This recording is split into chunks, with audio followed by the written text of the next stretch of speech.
अस्सलाम वालेकुम। अब चैप्टर नंबर 13 का हम टॉपिक पढ़ने जा रहे हैं, ओहम्स लॉ। लेक्चर नंबर है जी के 11। ओहम्स लॉ आप लोगों ने 9 क्लास में पहले भी पढ़ा होगा। ओहम्स लॉ क्या कहता है कि जितना करंट हो उतनी ही पोटेंशियल डिफरेंस यानी कि वोल्टेज होती है, ये दोनों डायरेक्टली रिलेटेड होते हैं। प्रोपोर्शनैलिटी का साइन ख़त्म करें, इक्वालिटी आते हैं और रेजिस्टेंस प्रोपोर्शनैलिटी कांस्टेंट आता है। लेकिन वोल्टेज या करंट एक दूसरे के डायरेक्टली प्रोपोर्शनल तब ही हो सकते हैं जब कंडीशन को फॉलो किया जाए, यानी कि physical state of the conductor जो है वो चेंज ना हो। देखें क्या कह रहा हूँ हम लॉ, इसकी स्टेटमेंट है, मैं आपको नोट से करवा देती हूँ। Ohm's law, it states that current flowing through the conductor is directly proportional to the potential difference applied across it, provided physical state of the conductor doesn't change। ये condition पूरी होगी तो ये लॉ एप्लीकेबल है, ये condition पूरी नहीं होती तो ये लॉ एप्लीकेबल नहीं होता। कंडीशन क्या है कि फ़िज़िकल स्टेट ऑफ कंडक्टर जो है वो चेंज नहीं होनी चाहिए। फ़िज़िकल स्टेट ऑफ कंडक्टर का मतलब कंडक्टर का टेम्परेचर वगैरह जो है वो चेंज नहीं होना चाहिए। If I is the current passing, अगर आई करंट किसी कंडक्टर में से पास कर रहा हो और वी वोल्टेज जो है वहाँ पे, तो अकॉर्डिंग टू ओहम्स लॉ ये दोनों डायरेक्टली प्रोपोर्शनल है। इसका साइन ख़त्म करेंगे तो आर आ जाएगा। आर जो है प्रोपोर्शनैलिटी कांस्टेंट है और इसे रेजिस्टेंस कहते हैं। रेजिस्टेंस क्या चीज़ होती है? रेजिस्टेंस बेसिकली ऑपोजिशन है। किसकी ऑपोजिशन है भाई? अब ये भी देख लें, it is the opposition to the motion of free electrons due to their continuous collisions with the atoms of the lattice. मैं इस बात को एक फिगर से आप लोगों को बता देती हूँ। ये देखें, फॉर एग्जांपल ये कंडक्टर कोई भी वायर है, कॉपर की वायर है, ये कॉपर के एटम्स हैं, ये जो मैंने बड़े बड़े बनाए हुए हैं ये कॉपर के एटम्स हैं, ये इसका न्यूक्लियस है, ये मेटल, कॉपर एक मेटल है तो ये बाहर वाला for example outer most electron है।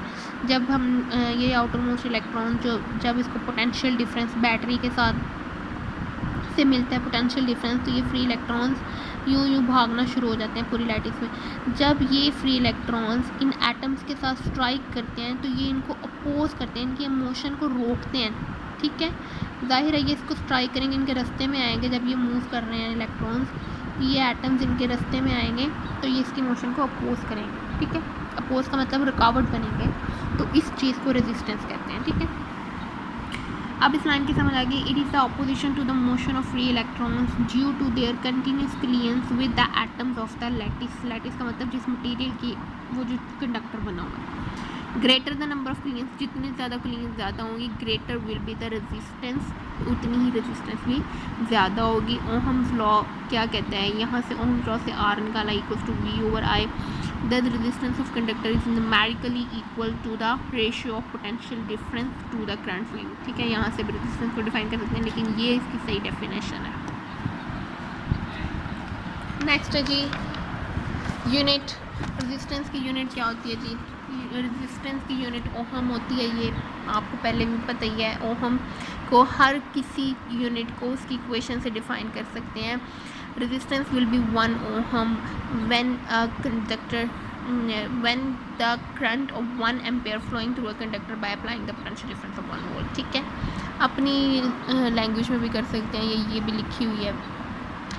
इसके बिगर यूनिट्स क्या होंगी? किलो ओहम होगी या मेगा ओहम होगी। किलो होगी तो 10 की पावर 3, मेगा होगी तो 10 की पावर 6 ओहम। अब रेजिस्टेंस किन फैक्टर्स पर डिपेंड करिए? नेचर ऑफ कंडक्टर पर, कि कंडक्टर की नेचर क्या है, कि कंडक्टर किस मटेरियल का है, कॉपर का है, सिल्वर का है, किस टाइप का कंडक्टर है, उसकी नेचर पे डिपेंड करिए। डायमेंशंस पे डिपेंड करिए कि उसकी लेंथ कितनी है और उसका एरिया ऑफ क्रॉस सेक्शन कितना है। ठीक है, और फिज़िकल स्टेट में यहाँ पे आ जाता है टेम्परेचर। अब टेम्परेचर का इफेक्ट क्या होता है रेजिस्टेंस पे? ये इंपॉर्टेंट क्वेश्चन है, ये अक्सर आता है शॉर्ट क्वेश्चन, कि टेम्परेचर का इफेक्ट बताएं रेजिस्टेंस पर। Resistance of conductor is due to the collisions of free electrons with atoms of the lattice। देखें, रेजिस्टेंस ऑफ कंडक्टर क्या होती है? जब इन फ्री इलेक्ट्रॉन्स का लैटिस के एटम्स के साथ टकराव होता है। जब टेम्परेचर ज़्यादा होगा, इस पूरे कंडक्टर का टेम्परेचर जब ज़्यादा होगा तो ये फ्री इलेक्ट्रॉन्स ज़्यादा तेज़ी के साथ मूव करेंगे। जितनी तेज़ी के साथ मूव करेंगे उतनी तेज़ी के साथ इनके नंबर ऑफ कोलिजन्स बढ़ जाएंगे, यानी कि इंक्रीज़ हो जाएंगे। जब ये और तेज़ मूव करेंगे तो रेजिस्टेंस भी क्या होगी? इंक्रीज़ हो जाएगी। समझ आ गई? देख लें दोबारा से, when temperature of the conductor increases, जब भी टेम्परेचर बढ़ाएंगे, amplitude of vibration of the atoms increases and hence the chances of clean.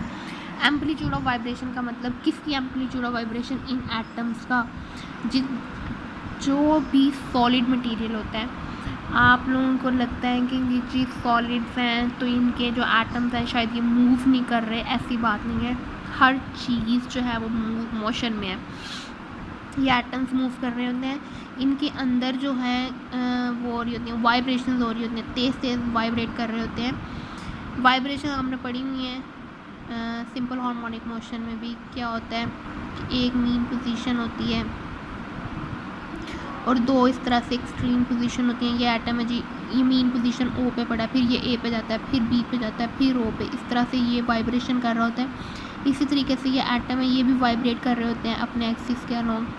तो जब टेम्परेचर ज़्यादा होगा तो इनकी वाइब्रेशन ज़्यादा, मतलब तेज़ी से ये करेंगे वाइब्रेट, तो ये जो फ्री इलेक्ट्रॉन है ये उतने इनके चांसेस बढ़ जाएंगे इनके साथ कोलाइड करने के। तो इस तरह जो रेजिस्टेंस है वो टेम्परेचर के साथ इंक्रीज़ हो जाएगी, ठीक है। When temperature of the conductor increases, amplitude of vibration of the atoms increases and hence the chances of collisions of free electrons increases and the resistance of the conductor, ठीक है। Next है जी Ohm's law की graphical representation.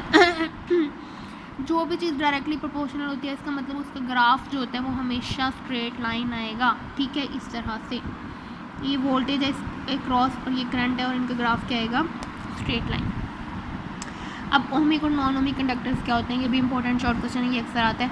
Ohmic conductors वो होते हैं जो Ohm's law को ओबे करते हैं स्ट्रिक्टली, और जो ओहम लॉ को ओबे नहीं करते वो होते हैं जी नॉन ओहमिक। नॉन ओहमिक की एग्जांपल हैं जी फिलामेंट ऑफ लाइटेड बल्ब, जो घर में बल्ब लगे होते हैं उनका जो फिलामेंट होता है वो नॉन ओहमिक की एग्जांपल है, और सेमीकंडक्टर डायोड्स जो है ये दोनों नॉन ओहमिक की एग्जांपल्स हैं। और ओहमिक में क्या आ जाती हैं? वायर्स आ जाती हैं, रजिस्टर्स आ जाते हैं, ठीक है।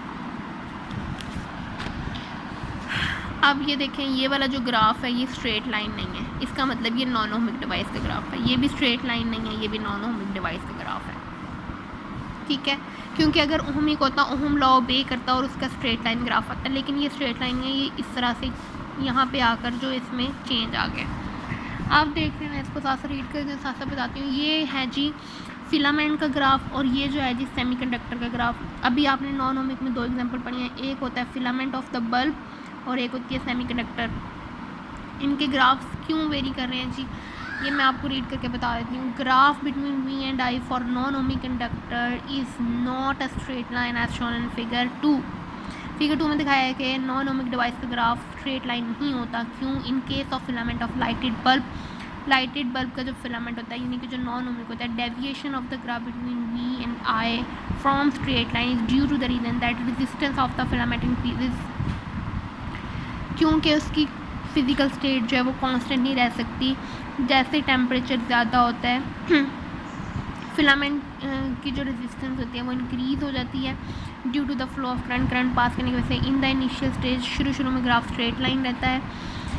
It is straight line because for small current, क्योंकि शुरू में करंट थोड़ा होता है तो टेम्परेचर भी राइज थोड़ा होता है, और इसलिए वहाँ पे नेग्लिजिबल चेंज इन रेजिस्टेंस आती है यहाँ तक, ठीक है। फिर आहिस्ता आहिस्ता वक्त के साथ साथ ये वाला जब टेम्परेचर ज़्यादा होता है, रेजिस्टेंस ज़्यादा होती है, तो फिर ये वाली डेविएशन हो जाती है स्ट्रेट लाइन। और इन केस ऑफ सेमीकंडक्टर डायोड, और डायोड के केस में क्या होता है, ये डायोड है, डायोड में रिवर्स करंट्स भी होते हैं, ठीक है। सेमीकंडक्टर डायोड का ग्राफ कुछ इस तरह से होता है, नीचे की तरफ भी आ रहा होता है, ऊपर भी ये देखें, ये ऊपर करंट भी है और ये करंट की नेगेटिव डायरेक्शन भी है, ये करंट की नेगेटिव डायरेक्शन है, यानी कि ये रिवर्स करंट भी हो रहा होता है। ये मैं आपको सिर्फ शो करा रही हूँ, बता रही हूँ, ये मज़ीद डिटेलिंग में जाने की ज़रूरत नहीं, बस आपको ग्राफ पता होना चाहिए किस तरह का होता है, कर्व शेप ग्राफ होता है। तो ये नॉन ओहमिक डिवाइस सेमीकंडक्टर का है, ठीक है। In case of semiconductor diode non ohmic device, the graph between V and I is also not a straight line, so it doesn't obey Ohm law. Combination of resistors के combination किस तरह के होते हैं? दो तरह के कम्बिनेशन होते हैं, सीरीज़ और पैरेलल।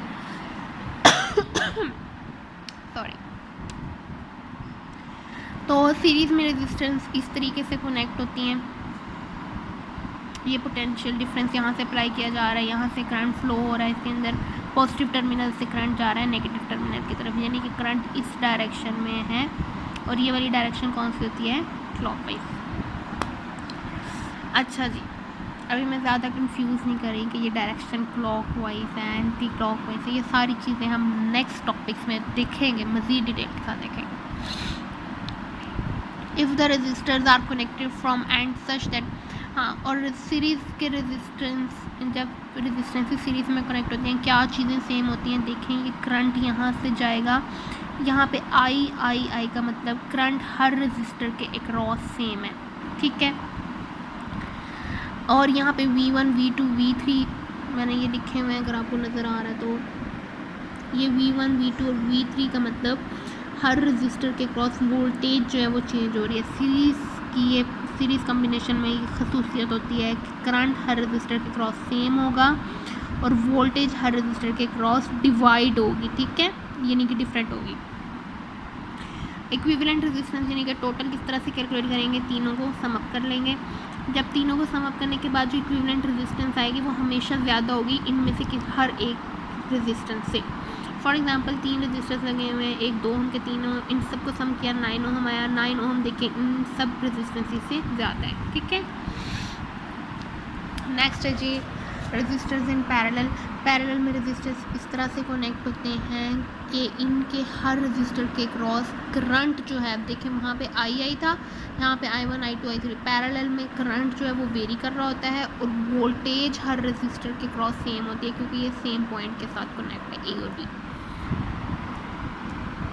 पैरेलल में रेजिस्टेंस को इस तरह से कैलकुलेट करते हैं और मतलब डिवाइड कर देते हैं सारे रेजिस्टेंस को, इक्विवेलेंट रेजिस्टेंस इस तरह से, फिर एंड पे इनको डिवाइड करने के बाद फिर इसको आर ई को ऊपर ले आते हैं, इसको भी ऊपर ले जाते हैं, डिवाइड कर देते हैं 1 के साथ, तो इक्विवेलेंट रेजिस्टेंस निकल आती है। और पैरेलल की क्या प्रॉपर्टी है कि इसमें हर रजिस्टर के क्रॉस करंट डिफरेंट होता है और वोल्टेज सेम होती है, और सीरीज़ में इसके ऑपोजिट था, ठीक है। नेक्स्ट है जी रेजिस्टिविटी और स्पेसिफिक रेजिस्टेंस। ये छोटी छोटी चीज़ें आपने पहले भी पढ़ी हुई हैं मैट्रिक में, इसलिए मैं डिटेल्स में नहीं जा रही, बुक से एक दफ़ा सब बच्चे रीड कर लें, ठीक है।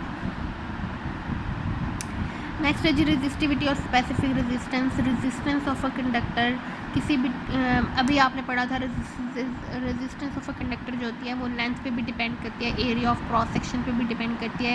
ये इसकी इक्वेशन है, इसके साइन को ओपन करेंगे, प्रोपोर्शनैलिटी के इक्वालिटी में चेंज करेंगे, ये प्रोपोर्शनैलिटी कांस्टेंट रो आता है जिससे आप लोग स्पेसिफिक रेजिस्टेंस या रेजिस्टिविटी भी कहते हैं रो को। हम लोग रो को पढ़ रहे हैं तो रो यहाँ से ड्राइव कर लेंगे, रो यहाँ से ड्राइव करेंगे, ए के साथ डिवाइड हो रहा है, उधर जाके मल्टीप्लाई आर ए, और ये एल मल्टीप्लाई हो रहा है, उधर आके divide R A over L आ जाएगा। अगर एरिया जो हो वो भी यूनिट एरिया हो और लेंथ भी यूनिट लेंथ हो, यानी कि 1 मीटर की लेंथ हो और 1 मीटर का एरिया हो, 1 और 1 पुट करेंगे तो ये रो इक्वल्स टू आर आ जाएगा, यानी कि यूनिट लेंथ और यूनिट एरिया के लिए जितनी रेजिस्टिविटी होती है उतनी रेजिस्टेंस होती है। रेजिस्टिविटी की यूनिट यहाँ से इस इक्वेशन से निकालें तो क्या आएगी, ओहम मीटर। आर की यूनिट क्या होती है, ओहम, इसकी होती है मीटर स्क्वायर, इसकी होती है मीटर, इसका 1 मीटर उसके स्क्वायर के साथ कैंसिल आउट हो जाता है तो ओहम मीटर इसकी यूनिट रह जाती है। कंडक्टेंस क्या होता है, जब आप रेजिस्टेंस का रेसिप्रोकल लें तो कंडक्टेंस होगा। रेजिस्टिविटी यानी कि इसका जब लेंगे रेसिप्रोकल तो इसका रेसिप्रोकल होता है कंडक्टिविटी, ठीक है। कंडक्टेंस, सॉरी यहाँ पे स्पेलिंग गलत है, यहाँ पे डी आना था। Conductance reciprocal of resistance is called conductance. Resistance का रेसिप्रोकल कंडक्टेंस होता है। रेजिस्टेंस की यूनिट क्या होती है, ओहम। जब इसका रेसिप्रोकल लेते हैं तो ओहम के स्पैनिंग जो है वो इस तरह से चेंज हो जाते हैं, मो इसे पढ़ते हैं या सीमन भी कहते हैं, इसका दूसरा नाम सीमन है, ये इसकी यूनिट है। कंडक्टेंस की यूनिट क्या होती है, क्योंकि इसका रेसिप्रोकल है ना तो ओहम के सारे स्पैनिंग को उन्होंने उल्ट कर दिया है, क्योंकि यहाँ पे इसका भी हम क्या ले रहे हैं, उल्ट ले रहे हैं, रेजिस्टेंस रेसिप्रोकल ले रहे हैं, तो उसकी यूनिट क्या होगी, कंडक्टेंस की यूनिट मोह या सीमन। इसी तरीके से रेजिस्टिविटी की जो यूनिट है, रेजिस्टिविटी की सॉरी पहले मैं आपको बता दूं, रेसिप्रोकल अगर आप रेजिस्टिविटी का रेसिप्रोकल लेते हैं तो वो हो जाता है कंडक्टिविटी, और कंडक्टिविटी को सिग्मा से शो करते हैं। आपने फर्स्ट चैप्टर में सिग्मा पढ़ा था, सरफेस चार्ज डेंसिटी। सिग्मा को कंडक्टिविटी भी कहते हैं, ठीक है। सरफेस चार्ज डेंसिटी एक अलग चीज़ है, कंडक्टिविटी अलग चीज़ है, मिक्स नहीं करना। उनको रिप्रेजेंट करने के लिए सिंबल सेम है सिग्मा का, ठीक है। रेजिस्टिविटी और रेजिस्टिविटी को रो से शो करते हैं। रो का रेसिप्रोकल जब आप लेंगे तो उसे कंडक्टिविटी कहेंगे। पीछे आपने रेजिस्टेंस का रेसिप्रोकल लिया, यहाँ पे आपने स्पेसिफिक रेजिस्टेंस का रेसिप्रोकल लिया, ठीक है। अभी आपने पढ़ा था कि इसका यूनिट क्या होता है, ओहम मीटर। तो अभी आपने पीछे पढ़ा है कि रेजिस्टेंस यानी कि इस वाले हिस्से का रेसिप्रोकल, ये रेजिस्टेंस है ना 1 ओहम रेजिस्टेंस है, इसका रेसिप्रोकल, इसको हमने क्या कहा था, मो यानी कि MHO, और ये 7 पर मीटर, ये यूनिट भी होगी, या इसको ऐसे पर ओहम पर मीटर भी कह सकते। पर ओहम यानी कि 1/R को ये भी कहते हैं मो, ठीक हो गया। तो यह हमारा आज तक का लेक्चर यहाँ तक था। अब टेम्परेचर पे डिपेंडेंस और कलर बैंकिंग अब आपका बुक से मैंने कवर करवा दिया है जी। ये भी सारा पोर्शन आपने पढ़ लिया है, यहाँ तक आपका कवर हो गया, ठीक है। हाँ, कंडक्टिविटी की यूनिट क्या होती है, ये देखिए यहाँ पे भी लिखी हुई है, पर ओहम पर मीटर या मो पर मीटर। और डिफरेंट मटेरियल्स के लिए रेजिस्टिविटी ये देखें दी गई है, ये डिफरेंट मटेरियल्स के लिए रेजिस्टिविटी भी दी हुई है। और ये अल्फ़ा, ये टेम्परेचर वाला पे किस तरह डिपेंड करता है, ये हम कल पढ़ेंगे, ठीक है। ओके, नेक्स्ट लेक्चर में पढ़ेंगे। अल्लाह हाफ़िज़।